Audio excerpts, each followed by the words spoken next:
The Art of Being Brilliant. Transform your life by doing what works for you. By Cope and Andy Whittaker. Read by Glen Mccready. Chin up, chin up. Everyone loves a happy face. Wear it, have it. It'll brighten the darkest place. Twinkle, sparkle.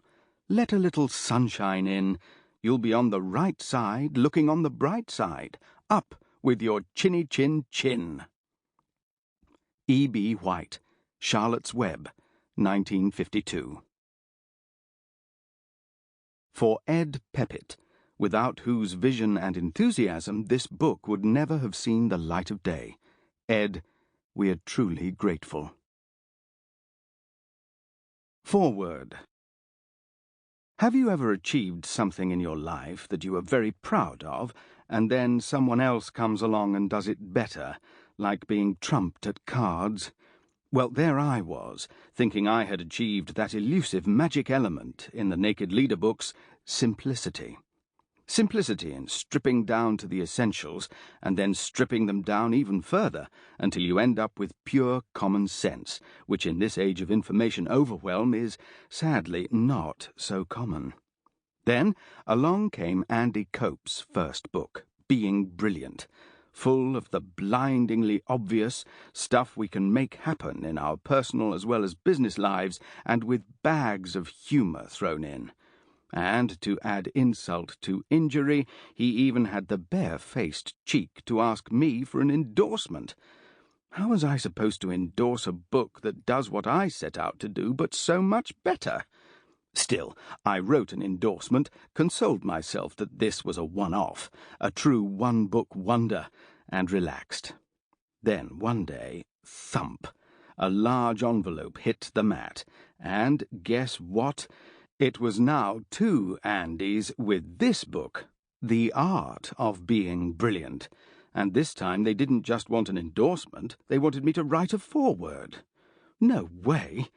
How am I supposed to write about a book that is written with such easy-to-follow language, in such a clear and practical style, and which has at least one simple idea on every page that you can make happen straight away?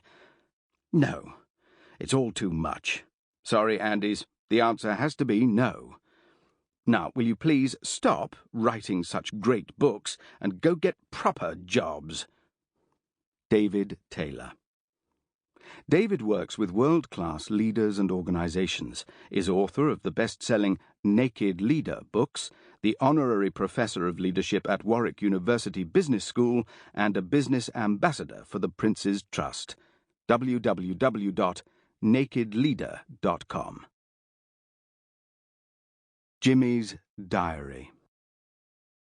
He hadn't been up there for years, probably decades. In the faint light of the attic, the old man shuffled across to a pile of boxes that lay near one of the cobwebbed windows. Brushing aside the dust, he began to lift out one old photo album after another. His search began with the fond recollection of the love of his life, long gone. He knew that somewhere in these albums was the photo he was looking for. It was the black-and-white one, when she had that smile. Patiently opening the long-lost treasures, he was soon lost in a sea of memories. The old man wiped away 1 or 2 happy tears. Although the world had not stopped spinning when his wife left it, the past was more alive than his present emptiness.